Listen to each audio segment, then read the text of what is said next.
Hi everyone. So welcome to lecture 4 of geography. ठीक है. So last lecture के अंदर lecture number 3 we discuss about Earth and universe. पूरा हमने universe के बारे में discuss करा था. ठीक है. तो in today's lecture we'll be discussing about the interiors of Earth, right? कि Earth as a surface is something that we live on. ठीक है. But what is there in reality inside Earth, right? We know कि हमारे पास जो layers हैं, जो अलग-अलग parts हैं, that is core, crust, mental, right? ये हमारी basic geography का part है. If you go through any NCERT, you will understand this, right? But the important thing is कि inside Earth's surface, ठीक है? What all different properties are there? What all information do we have as a human beings?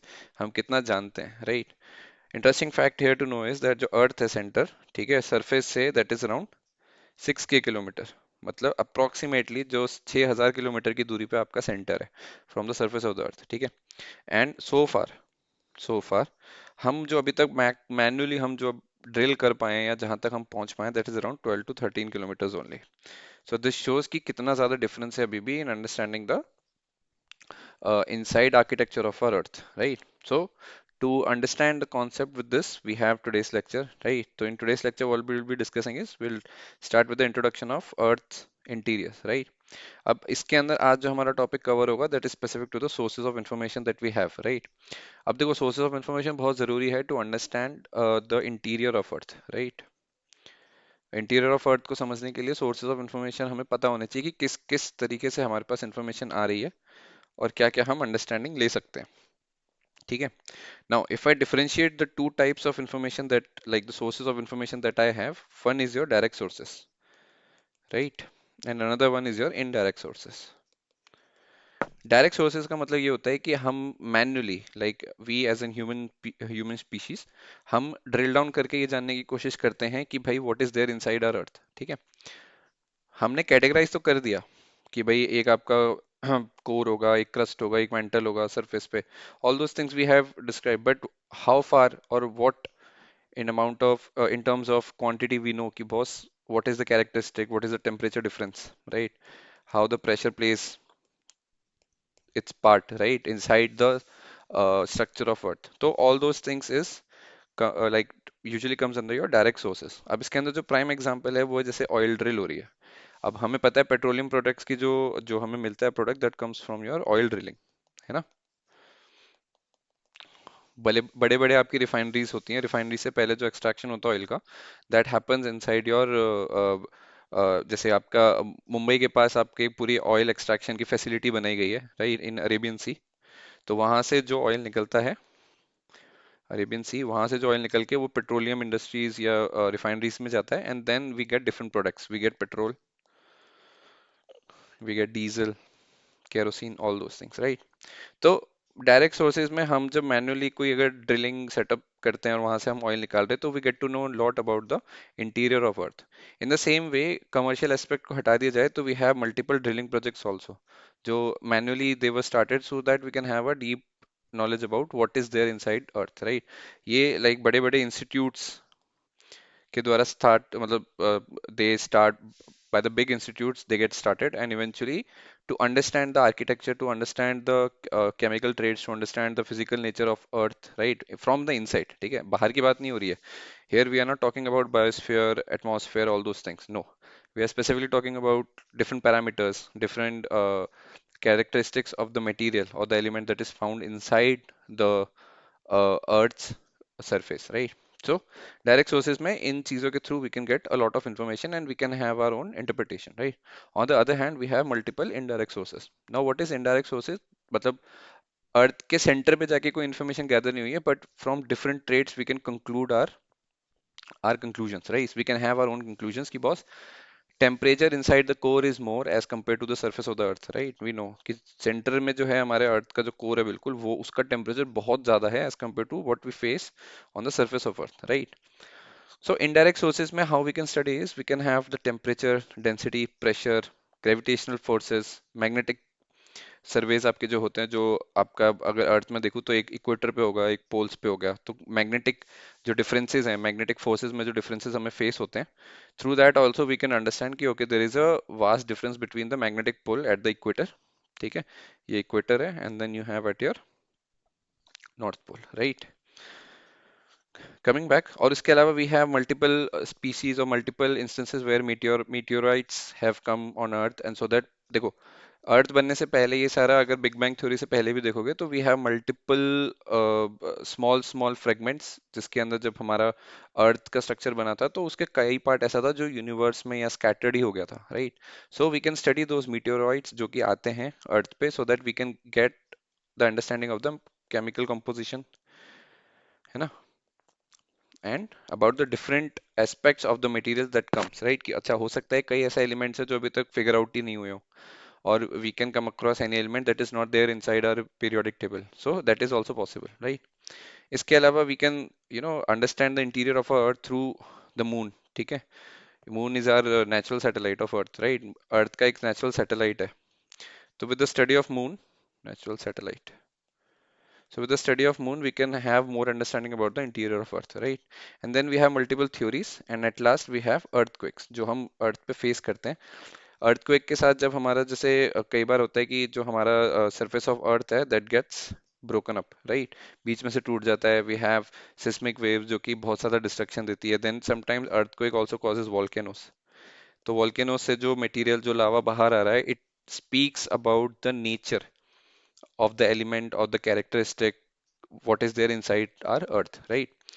So these are some things जो कि हमें ये help करती है define करने में कि भाई व्हाट इज द स्ट्रक्चर और what is the basic properties of interior of earth, and these are all the indirect sources through which we can have our own interpretation. ठीक है, सो आज के लेक्चर में हम ये सारी चीजें डिस्कस करेंगे। ठीक है, so will start the basic introduction. ठीक है, so basically interior of the earth can causes a lot of things, right। first and foremost we know about कि it causes tsunami, right. Tsunami कैसे आई, क्या scene हुआ, कैसे क्या होता है आपका, we all know the basics, right. Somewhere if the plates inside the earth get shifted a bit then we get tsunami, right. अब now tsunami as a word is specific to ocean.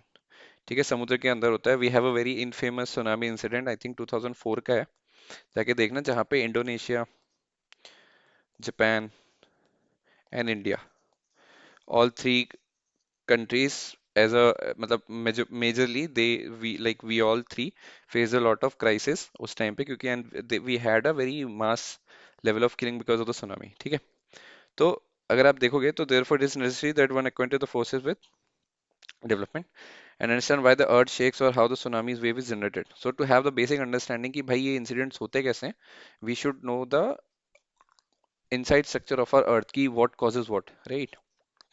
now the sources of information that we have is both direct and indirect that I have already told। ये ये basically मैंने notes इस तरीके से लगाए कि अगर आप चाहो to have a theoretical approach and to have handmade notes for yourself, you can pause the video and just go through it once. ठीक है, स्ट्रक्चर्ड वे में है, ज्यादा कुछ होगा नहीं, बेसिक अंडरस्टैंडिंग में दे रहा हूँ, right. And beyond that you can refer any standard book and get the knowledge. ठीक है, सो सोर्सेज ऑफ इंफॉर्मेशन में we know we have both direct and indirect.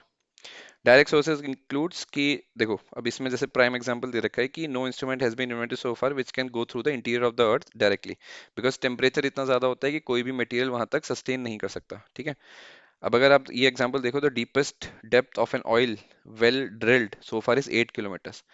जो ऑयल ड्रिल के लिए से अभी हमने खुदाई करी है समुद्र के, मतलब तुम सरफेस ऑफ द अर्थ से लेकर इनसाइड कितना गए हो towards the centre of the earth, that is max to max 8 kilometre. ठीक है, ये ऑयल ड्रिलिंग का है, कीप दैट इन माइंड। ठीक है, ऑयल ड्रिल का।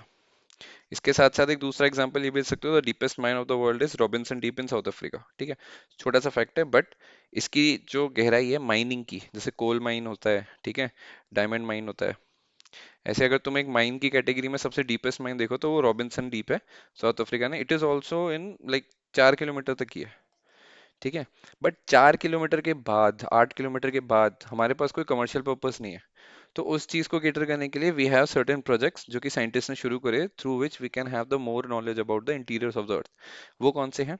Scientist over the world are working on two major projects such as deep ocean drilling project and you have integrated ocean drilling project. ठीक है। अब ये है कहाँ, the deepest drill at Kola the Arctic ocean, ये अभी तक 12 kilometre तक ही पहुंच पाया है। तो अब तुम हिसाब लगाओ, जो सबसे गहरी ऑयल ड्रिल है वो तुम्हारी 8 किलोमीटर है। ठीक है, तुम्हारी माइनिंग 4 किलोमीटर की है, और जो मैन्युअली जो स्पेसिफिकली प्रोजेक्ट स्टार्ट करेगा for the drilling purpose, that is only till at 12 kilometre. ठीक है, अब तुम्हें डिफरेंस बताता हूँ कि भाई यहाँ पे तुम 12 किलोमीटर तो पहुंचो, और द सेंटर ऑफ द अर्थ तुम जाओगे तो दैट इज अराउंड 6,371 किलोमीटर। तो यहाँ से तुम ये डिफरेंस देख सकते हो कि एट द डेप्थ, मतलब to reach the depth of, मतलब to reach towards the centre of the earth we need to travel 6,000 kilometres, राइट। और अभी तक हम मैक्स टू मैक्स 12 किलोमीटर ही पहुंच पाए हैं। तो अगर डायरेक्ट इन्फॉर्मेशन गेन करना है तो it is still not feasible for us to go towards the centre of the earth and get all the facts, right.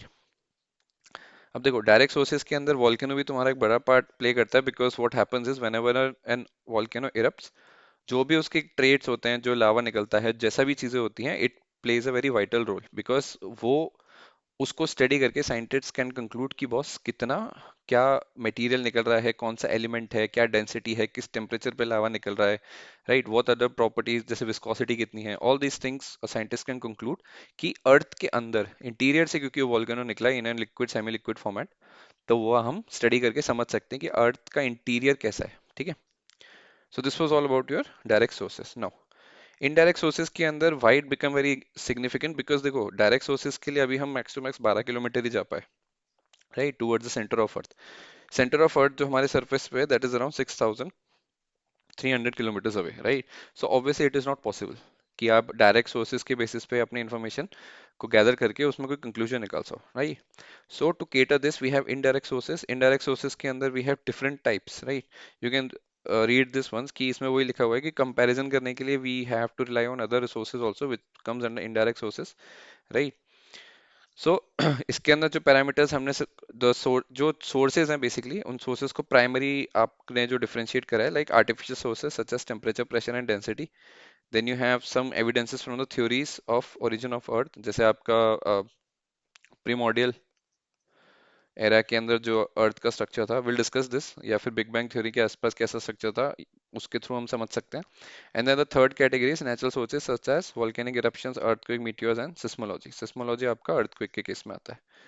ठीक है, सो इनके थ्रू आप अपने और इनडायरेक्ट सोर्सेज का जो एरिया है वो इंक्लूड कर सकते हो, एक्सपैंड कर सकते हो, so that you can have more knowledge about it, right. Now the very first indirect source that we can study is the temperature difference. ठीक है, अब देखो मोटा मोटा बात ये है, as you go down the level of, मतलब as you go through the surfaces of earth towards the center of the earth, your temperature increases, right? So temperature increase कैसे हो सकता है, because जैसे जैसे आप गहराई में जाते हो, more pressure you will have। ठीक है, क्योंकि जो ऊपर की तरफ अगर ये अर्थ है, तो आप जैसे जैसे नीचे जाओगे, इस पूरे एरिया का जो मास है वो प्रेशर इंक्रीज करेगा। प्रेशर इंक्रीज करेगा तो you obviously your temperature will also rise. ठीक है, temperature goes on increasing from temperature goes on increasing with the increase in depth inside the earth. This is clearly provided while going down a mine or deep wells। ठीक है, on an average अब 1 degree Celsius बढ़ता है आपका हर 32 metre की गहराई में जाने से, 0.32। ठीक है, मतलब तुम ये समझ लो कि 100 मीटर पे तुम्हारा 1 किलोमीटर होता है। ठीक है, तो 0.32 तुम मीटर अगर जा रहे हो, सो दैट इज 0.032 मीटर्स पे 1 डिग्री बढ़ रहा है। तो सोचो अगर तुम 1 किलोमीटर चले गए तो तुम्हारा कितना डिग्री टेम्परेचर बढ़ जाएगा। So that is the reason the rapid increase in temperature continues to great depth here after the temperature increases slowly. ठीक है, तो इसकी अंडरस्टैंडिंग तुम ऐसे देख सकते हो कि ये टेम्परेचर का डिफरेंस है। Lithosphere is your surface of earth. ठीक है, सरफेस ऑफ अर्थ जिस पे हम अभी बैठे हुए हैं। तो लिथोस्फेयर पे आप अगर नीचे जाना स्टार्ट करते हो, राइट, देखो 410 किलोमीटर के हिसाब से, right, then you start going towards 660 kilometres, to 2900 kilometres, 5150 kilometres, 6370, this is towards the centre of earth, right. और उसमें देखो आप लिथोस्फीयर पे जो टेम्परेचर है, और उधर जैसे आप 660 डिग्री तक, 660 किलोमीटर तक जाते हो, your temperature becomes 2000, approximately 2000 kilometre, that is 1900 Kelvin's. ये केल्विन्स है, इसको तुम डिग्री सेल्सियस में कन्वर्ट करके डिग्री सेल्सियस में कितना होता है वो निकाल सकते हो। But just look at the graph, 660 kilometre पे 1900 केल्विन है, तो 2900 पे यू गेट 3000 केल्विन, राइट। यहाँ पे आपकी लेयरिंग बदल जाती है। Firstly we are on lithosphere, then we have mantle, ठीक है, upper mantle, lower mantle, then you have outer core and then we have inner core. ठीक है, तो ये इसको देख सकते हो to have a better understanding. ठीक है, नो अब देखो फंडा क्या है कि why the main reason for the increase in heat and temperature in the interior of the earth are, देखो सिंपल है कि एक तो जो हमारा अर्थ का इंटीरियर है वहां पे जो रॉक्स हैं वो अलग अलग प्रॉपर्टीज और अलग अलग डेंसिटी के हिसाब से हैं, तो वो अलग अलग प्रेशर के हिसाब से जिस रॉक पे जैसा प्रेशर लग रहा है, राइट, वो उस हिसाब से अपना हीटिंग कैपेसिटी मेंटेन करता है। ठीक है, कुछ रॉक्स होते हैं जिसको आप अगर 1000 केल्विन तक की गर्मी दोगे तो भी उनको कुछ नहीं होगा, बट कुछ ऐसे भी होते हैं जिसमें 50 डिग्री सेल्सियस पे वो रॉक मेल्ट हो जाता है, right. So radio active disintegration with rocks which liberates heat, ये पॉसिबल है। The second is internal and external forces, gravitational put, weight of the overlying rocks and etcetera.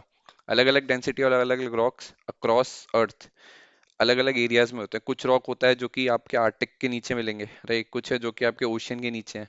सो अलग अलग trades and अलग अलग characteristics के साथ वो रॉक्स का जो टेम्परेचर बिहेवियर है वो डिफर करता है। ठीक है, and then you have chemical reactions also of those rocks. ठीक है, तो केमिकल रिएक्शंस आपका इंटीरियर में कैसा क्या चल रहा है, that depends particularly on the elements that are there, right.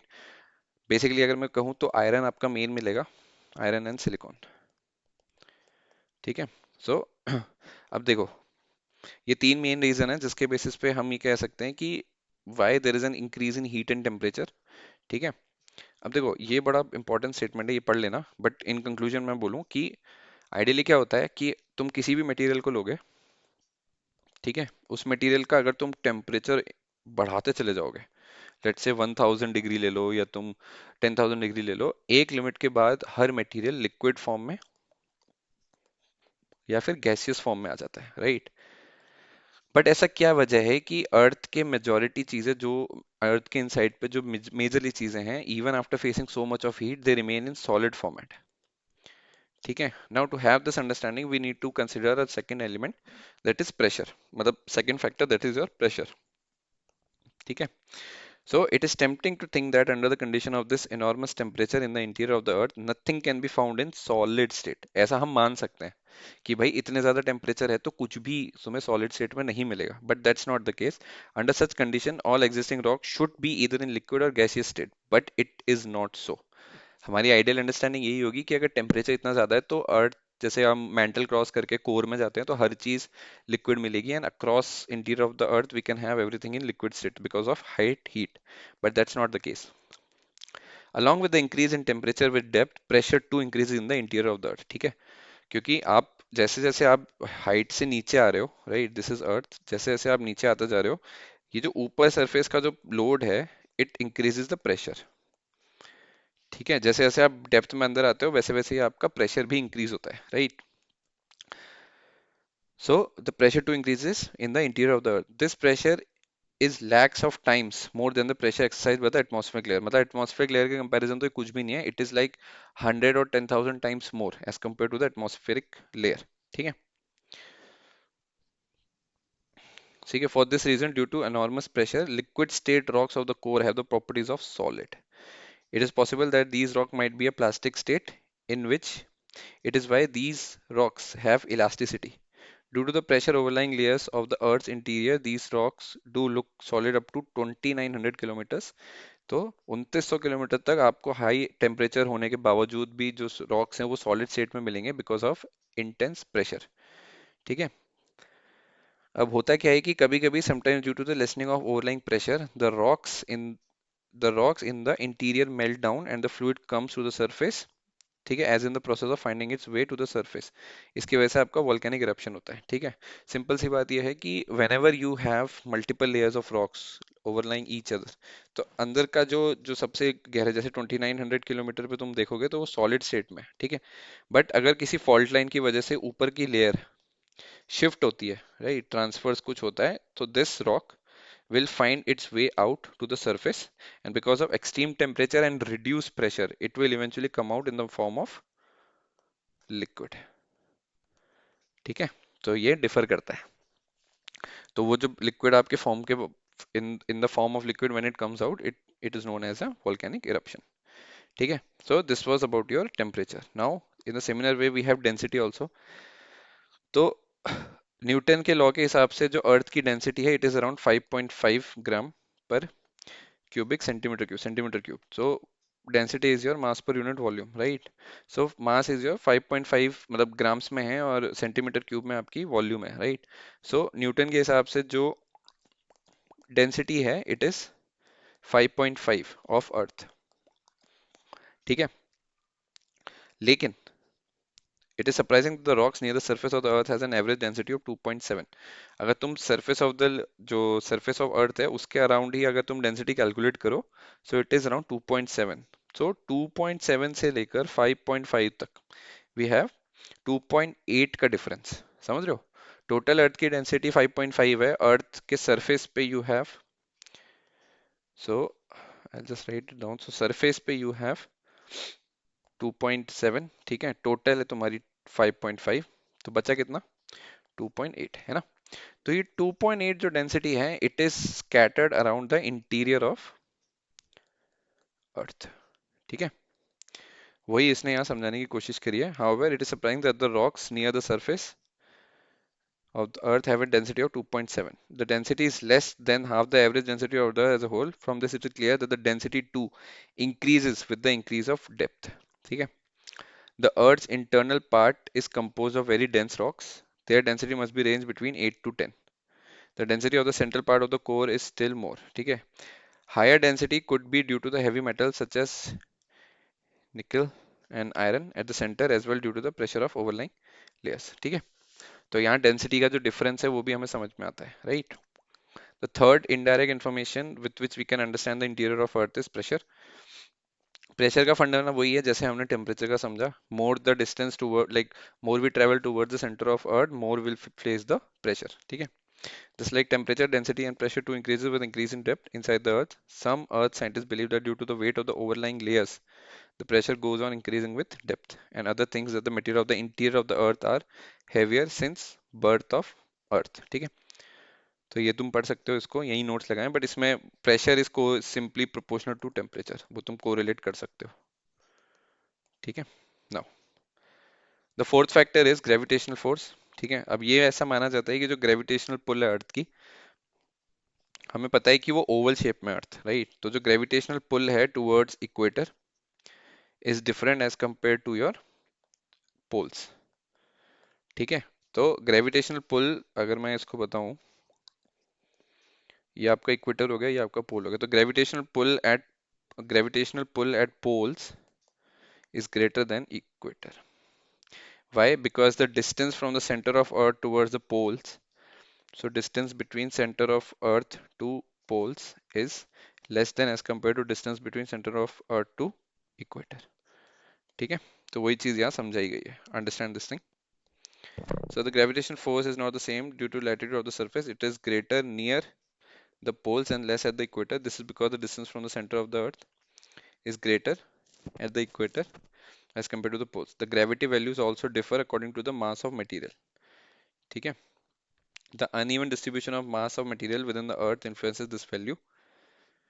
क्योंकि अलग अलग डेंसिटी अलग अलग मास के हिसाब से आपके मटेरियल डिस्ट्रीब्यूटेड है. ऐसा नहीं है कि सिर्फ अगर interior of the earth study करने जा रहे हैं तो only the iron is there. No, मतलब only iron is not there. There are multiple materials which are having multiple density multiple masses, right. तो उस हिसाब से क्योंकि मल्टीपल मटेरियल्स हैं अलग अलग टाइप के, mass of the material is different, hence the gravitational pull is also different. The uneven distribution of mass material within the earth influences this value. This reading of the gravity at different places influenced by many other factors. These readings differ from the expected value such as difference is called as gravity anomaly. Important term है, मतलब ज़्यादा important नहीं but समझ सकते हो उसको. Gravity anomaly. ठीक है. So gravity anomaly gives us the information about distribution of mass of the material in the crust of the earth. Gravity anomalies also inform us about the distribution of molten material in the crust of area. तीन layer है, crust, core, mental. तो mental आपका surface की तरफ है, core आपका बिल्कुल centre है और इन दोनों के बीच में आपका क्रस्ट आता है. ठीक है. Fifth type of indirect information is your magnetic service. ठीक है. इसको भी तुम पढ़ सकते हो. The highlighted ones, the earth also act as a huge magnet because of the rapid spinning of earth. ठीक है. क्योंकि अर्थ बहुत हाई स्पीड पे रोटेट कर रही है तो we get our magnetic field. ठीक है. The rapid spinning of earth creates electric current. ठीक है. molten outer core that creates a magnetic field around the earth. The magnetic field is strongest at the magnetic north pole and south pole. The magnetic, ठीक है, the magnetic north and south poles do not coincide with geographical north pole and south pole. अगर ऐसे देख रहे हो इसको, तो अगर ये अर्थ है तो अगर नॉर्थ पोल और ये साउथ पोल है, तो हो सकता है कि बिकॉज ऑफ द रोटेशन ये तुम्हारा मैग्नेटिक नॉर्थ पोल हो और ये तुम्हारा मैग्नेटिक साउथ पोल हो, ठीक है. So in fact the earth's magnetic fields keep on changing. Magnetic fields provide information about the distribution of magnetic material in the crustal position and thus provide information about the distribution of materials in the interior part of the earth, ठीक है. इसको पढ़ सकते हो, ज्यादा वैसा नहीं है complicated. The sixth type is meteorites, ठीक है. तो जो भी हमें डेब्रिस मिलता है फ्रॉम यूनिवर्स, फ्रॉम गैलेक्सीज, जो हमारे अर्थ पे लैंड करता है, by studying this we can have our own understanding on the interior of, like of the interior of the earth, ठीक है. The space debris while entering the atmospheric layer of the earth are burned due to the friction of air. Only the heavier objects whose outer layer have been burnt fall to the earth. Man has discovered many such meteorites and after examining them obtained evidences about the interior of the earth, ठीक है. तो meteorites which have been examined are of two type, या तो वो rock होते हैं या फिर वो मेटल होते हैं, ठीक है. उनके कंपोजिशन स्टडी करेंगे तो we can have the understanding whether it's a rock, और फिर रॉक के अंदर भी you have multiple types, sedimentary, metamorphous, ठीक है. इग्नीज, एक तीसरा टाइप का भी होता है इग्नियस, ठीक है. The metallic meteorite chiefly contains heavy material like iron and nickel. ठीक है. The meteorites too have oriented during the formation of solar system. It is therefore very much in order to believe that both the meteorites and the earth are made of similar materials. ठीक है. सातवां जो part है, जो हम मतलब कई बार हमने स्टडी करा है, because to have the understanding of how the earth is created we study the moon, ठीक है. तो moon because being the natural satellite उसके कई केमिकल प्रॉपर्टीज मैच करते हैं अर्थ के प्रॉपर्टीज के साथ, ठीक है. The moon. The first information about the Earth's interior has been obtained through the study of moon. इसको तुम पढ़ सकते हो, ज़्यादा कॉम्प्लिकेटेड है नहीं, ठीक है. इसके अलावा जो आठवां टाइप है जिसके जो इनडायरेक्ट इन्फॉर्मेशन है through which we can have the understanding of interior of the earth is evidences from theories, ठीक है. तो प्राइमरी जो थ्योरी है, the earth was mostly in a volatile state during the primordial state, primordial stage, right? Due to the gradual increase in the density, the temperature inside has increased because density कैसे, क्योंकि अलग अलग material की चीजें composition के संग settle down हुई है. As a result, the material inside start getting separated depending on their densities. This allowed the heavier material like iron to sink toward the center of the earth and the lighter ones to move toward the surface. जिसकी density भारी होगी वो आपके center में आ गया और जो light था वो आपका दूर चला गया center से, ठीक है. With the passage of time, it cooled further and solidified and condensed it to a smaller size. ठीक है. This later led to the development on the outer surface of in the form of crust. ठीक है. During the formation of the moon, due to the giant impact, the earth was further heated up. It is through the process of differentiation. ठीक है. देखो प्रीमॉर्डियल state का क्या मतलब होता है, before earth was formed, right. और जो दूसरी चीज है कि प्रोसेस ऑफ डिफरेंशिएशन क्या होता है कि जो सेपरेशन होता है मटेरियल का as per their own density masses, आप अलग अलग टाइप के मटेरियल अलग अलग पोजीशन होल्ड कर लेते हैं. जैसे हाई डेंसिटी मटेरियल सेंटर में आ जाएगा और लाइट डेंसिटी मटेरियल आपका दूर चला जाएगा सेंटर से, ठीक है. That the earth material got separated into the different layers. तो ये आपकी एक एविडेंस है जिसके मतलब एक थ्योरी को आप बेस मान के इनडायरेक्ट इन्फॉर्मेशन और गैदर कर सकते हैं, ठीक है.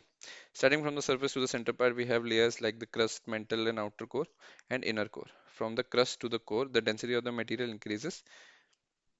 ठीक है. नेक्स्ट चैप्टर के अंदर हम इसको और डिस्कस कर लेंगे, ठीक है. Now the very important part under indirect information is your earthquake waves, ठीक है. क्योंकि कई बार ऐसा होता है कि हम like if I talk about Delhi NCR we are getting regular earthquakes, right. Richter scale पे सिस्मोलॉजी में इट इज वेरी लाइट और mild, but what causes it and what characteristic it brings out about the inside of our earth that we can understand, ठीक है. तो so earth जो earthquakes है basically it caused by the movements of the interior of the earth. जो plates हैं जो हम जो मैं प्लेट बार बार बोल रहा हूँ, what is plate, will discuss that in upcoming lectures also, ठीक है. तो movement in the interior of the earth. These movements cause waves inside the earth, just as the waves generated on the surface of the water when we throw a stone. ठीक है.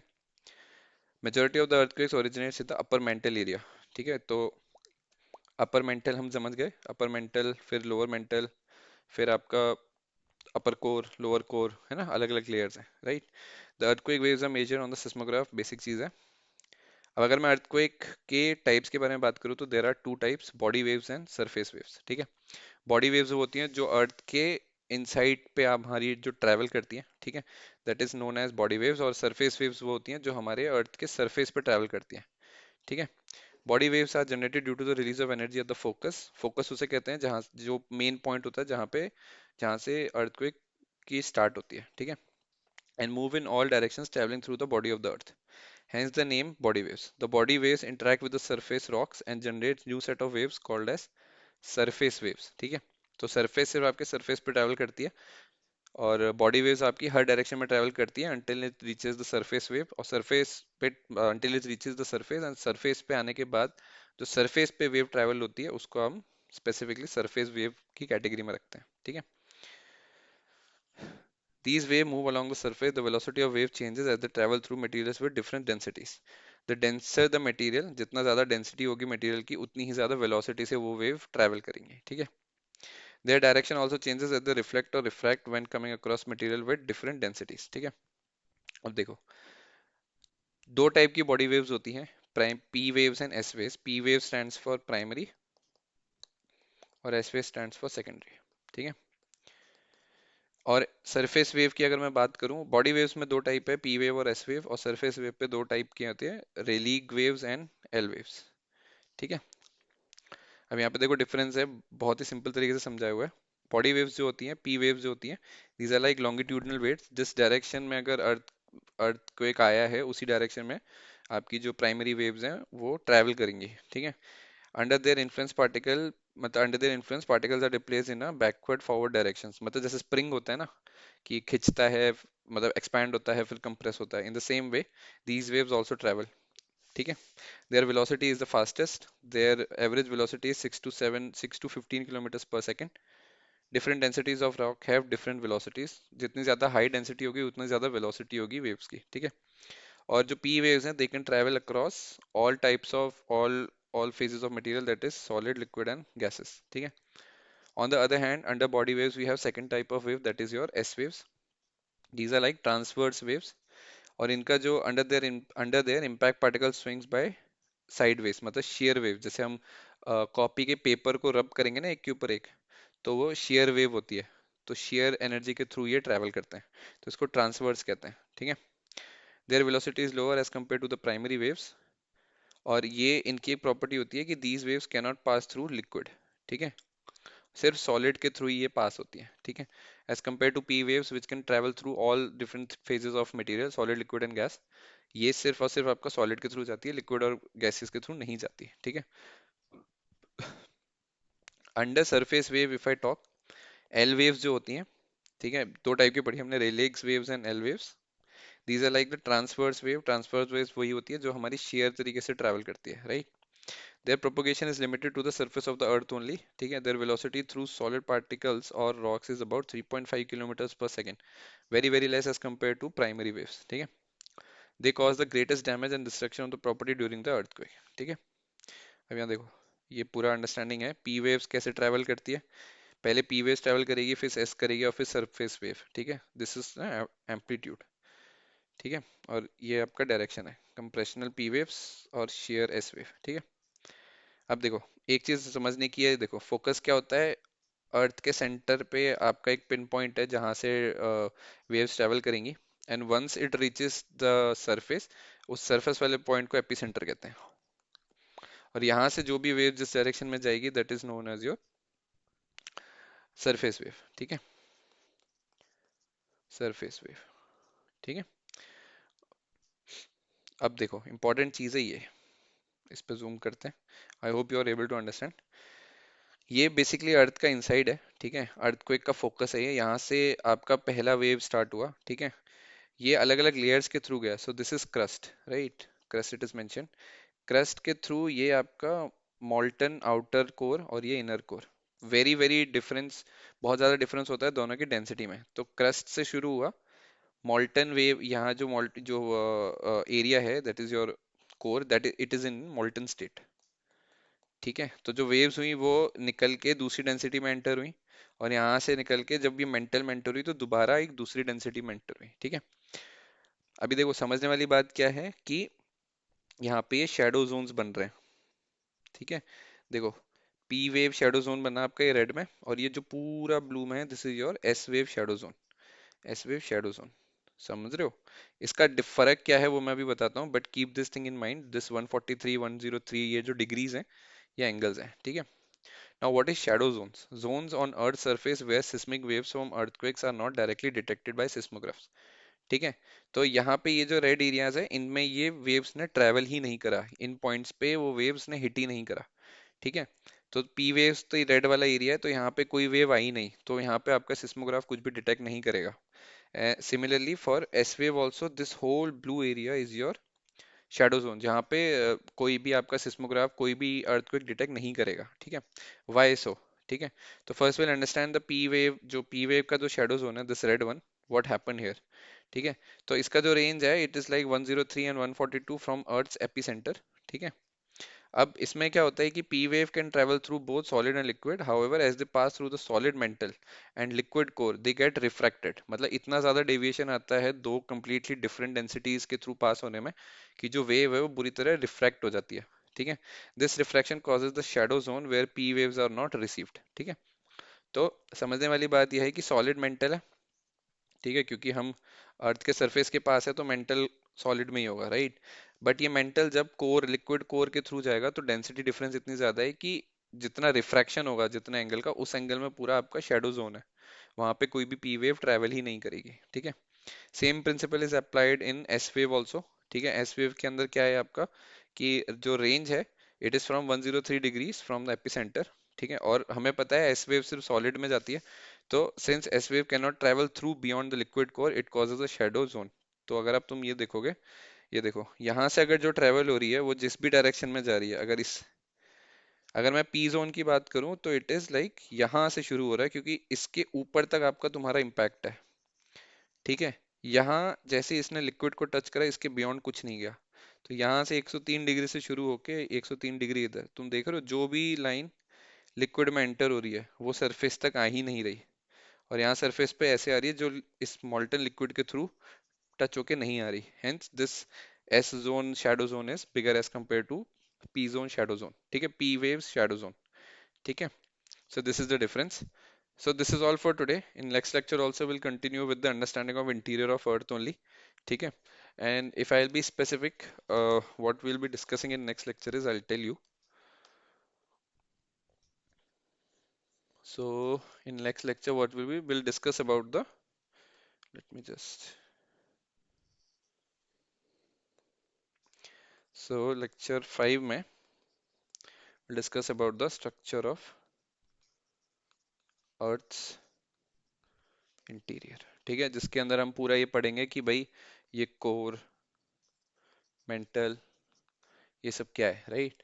Will understand their different properties and will, फिर उसमें हम proper आएंगे कि crust क्या होता है, कोर क्या होता है, मेंटल क्या होता है, क्या लेयर होता है, ठीक है, क्या प्रॉपर्टीज है, कंटिन्यूटी कैसे रहती है, right? All those thing will discuss in our next lecture. ठीक है, so this is all for today, thank you for watching, keep learning, keep working hard, and I got very delayed for last 3 months. I was not healthy enough to continue with the videos. So yes, we'll try to continue again. So yeah, this is it. Thank you for watching. Keep learning, keep working hard, and I'll see you in the next one.